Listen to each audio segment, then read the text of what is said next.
So I think I have a special little video for you in a little while today that you're going to really enjoy. And it's about a Vermont historical building. So I'll be coming back on in a little while with that.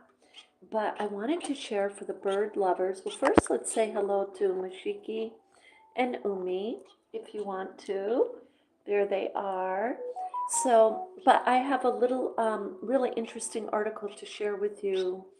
Um, but first, for those of you who are interested in the finches, so, having a finch or having any kind of bird in Vermont really will take you special attention because you want to make sure you know what the temperature is like inside the room. So now I just got a new, what they call thermostat for the heating. So something the other one had on it was like the temperature. So I'm gonna go ahead and get a wall thermometer so I know what it is in the house. If you don't have that and you're thinking of getting some finches, I highly recommend because that way you have a really good idea. And they're a hardy little bird. They really are. I mean, I think it's something between 68 up into the 80s they're really comfortable in. So that's pretty wide range. But anyway, so kind of just to update you a little bit on these guys. These finches are really way smarter than I realized. They try to communicate. Um, I mean, they look like as they're getting to know me, they look right at me. So first of all, a couple things. They're getting to know the yeah, hi Mashuki. Hi. They're getting to know the exact time that I will wake up, and that is their wake up time. So they will chirp, and that's not like a huge surprise because a lot of animals somehow they know the time.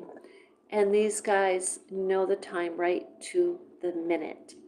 Now, the other thing is I also noticed I was reading some information on them. Not only are they, in my opinion, very therapeutic, but they also will alert people to danger. Now, that's one of the primary reasons I got them. I like to know if something is around, but it even goes deeper with these guys. They apparently, they can sense danger. They can hear something that is unusual that they don't typically hear, maybe outside, or even tell if there's danger inside if a person comes in. And even if that person's talking to you or something, they just like your cat or dog, they can sense danger. So that's very interesting. So, but I got on here today, and the other thing with them, as you know, I've had them now almost a month, isn't it? Mm, it's about a month already, and maybe 3 week, maybe 3.5 weeks. But so you can see that their color is really starting to form, especially in Mashuki, the male. He's just up on the bar there on the perch. The little one, the little female, she actually, her name's Mashuki. I don't know why I call him, because Mashuki means rose finch, and Umi means plum finch. So I see his brown, purple, really pretty, not, there's not purple, but he just reminds, I think there is a hint of deep purple in him, to be honest. And, but her color, I noticed this morning, it is starting to form. It's becoming more definitive. So you can see she's sitting on the perch, and they love the little Yeah, you love the little, it's little shreds of paper you can buy for like $1. And it's just easier. It's in a little box in there. The only thing is you have to take the box out, just wipe it down every day. Just, you know, if they soil on it and this and that. But it's a teeny little box with little pieces of paper. But they love to, they're not really nesting, but their instinct is to build a little house. So they're going to have a little rearrangement and a little bit different cage pretty soon. But for now, this is really a working. So what I want to share with you, I'm going to just flip this and bring this down here, is an article I want to share with you. Look, this is not on Vermont birds, but it's called, well, you saying hello? Do you want to say hello? Yeah. Oh, he went away. Okay. He'll probably come back the second I do this. So this is a blue jay. This is on CNN.com, okay? And the article is a blue jay and green jay mated. Researchers say their offspring is a scientific marvel. Have any of you ever heard of a green jay? Okay, I haven't. Now, we have attracted blue jays, which I absolutely love because I love their call. You know, the blue jay can be a little bit aggressive sometimes, but they're an absolutely beautiful bird. Now, check this out. Okay, I'm just going to read a little bit of this. When do you get, and this isn't a joke, when do you get a blue jay and a green jay? No, it's not a joke, but it's a subject of a new study that aims to describe a hybrid bird that was never encountered in the wild before. So we think it's the first observed vertebrate that's hybridized. So isn't this interesting? As a result of two species both expanding their range due to at least part to the climate change. Oh, I've got a comment on this after.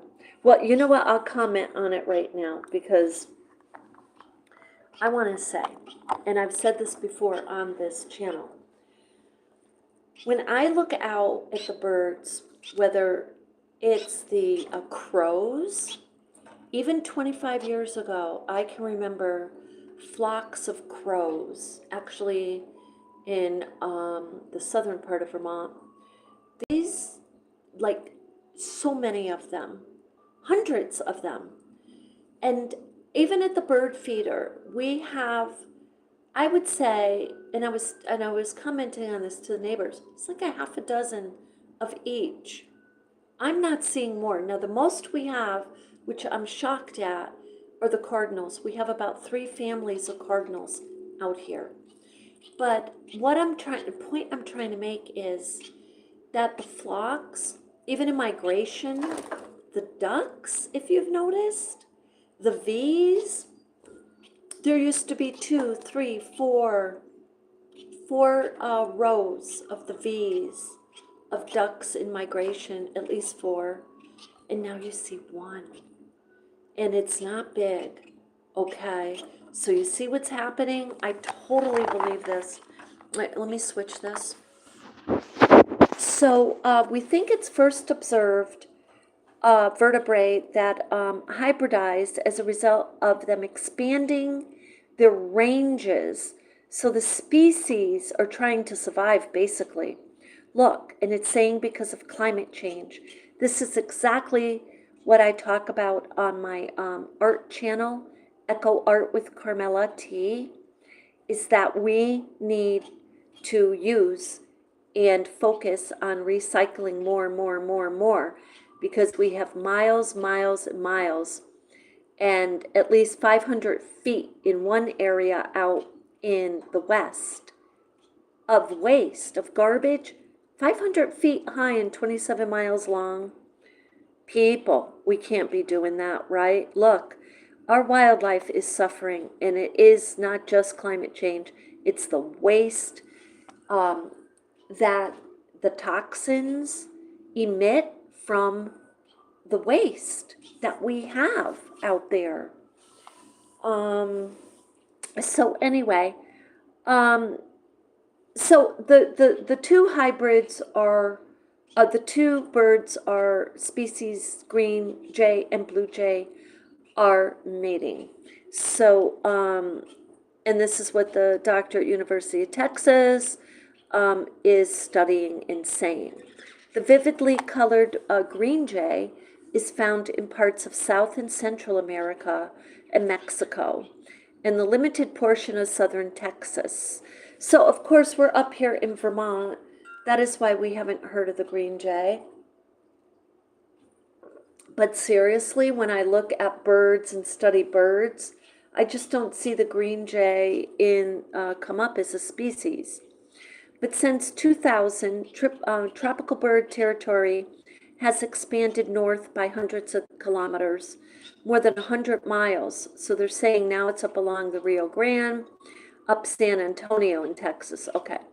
Avid birders across central Texas have taken note, sharing sightings of emerald birds that are social media and apps like eBird. Key, a professor of the integrative biology at UT Austin, has been keeping tabs on the rapid northward creep. In other words, they're just moving more north. And you see a green jay, and absolutely no, it's a green jay. I don't get what that means. They're pretty and unmistakable. Stokes joined, because what's he saying that for? You see a green jay, and you absolutely know it's a green jay. Well, what are they calling a green and a blue jay? Let's see here. Stokes joined Keats' project for a few years later, trapping the birds, taking blood samples for genetic analysis, and then releasing them. While monitoring social media for green jay sightings in 2023, Stokes came across an intriguing post called Text Birds, and a woman in suburban San Antonio shared a picture of an unusual bird. Okay, so that's the hybrid that she's sharing. Okay, now to me, that looks like a baby blue jay. I don't know about you. I guess they're saying the blue is more of an emerald. That's what they're saying. So he happened to notice that this person posted a picture of an odd jay and immediately told me, and we got in the car and drove down to find it right away. He and Stokes described their finding increasingly unexpected outcomes that arise when global warming and land development coverage to drive animal populations to new habitat ranges. This, they wrote, can lead to unpredictable animal interactions, in this case between a tropical species and a temperate one. So the temperate one is the blue jay, okay? And the green jay is the tropical. So, okay, that's interesting. Anyway, I just wanted to get on here and share this. So let me just, while we're on here, see if we can get what the green jay looks like here.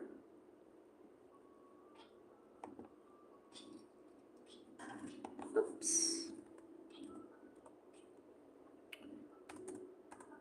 The green jay, okay. Okay, so this is typically what the green jay looks like. You see it's got a green body, yellow, and a blue head. So here they're showing pictures again.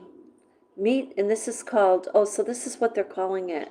Science News is calling it the grue jay, a rare hybrid songbird. Let's look at that article if we can get that. That is interesting as all can be. So this, okay. So you see the difference? The blue jay right here, it has a crest. The green jay, right here, it's all green, no crest. And then the grue jay is like an emerald blue. It's a different type of blue with no crest. So they're talking about the color a little bit more. There was something strange about the turquoise colored songbird flying around San Antonio. Okay, so if after we just read the article, it's probably repeating a lot. So if you see a bird that looks like this, in other words, you think it's a blue jay, but it has no crest, it could be the hybrid of the blue jay and the green jay. Will we see it up here in Vermont? We're pretty far up from Texas, but they say it's moving farther north as time goes. So as the climate change increases. So that's just very interesting. I just wanted to jump on here and share that. And okay, so in a little while, I'll be back on here live, and I have a little surprise for you of a Vermont building that I think you're going to enjoy. So with that, I hope that you have a good morning. And yeah, check out my other channel if you're interested, if you're an artist and you like to work with recycled fabrics, materials, or supplies. That's kind of why I'm doing all of these channels. It really is to promote the idea of keeping our earth clean, caring for our earth, caring for the wildlife, caring for each other. Okay, so with that, you have an absolutely beautiful day. I'll see you in the next one. Yeah, you hear the blue jay?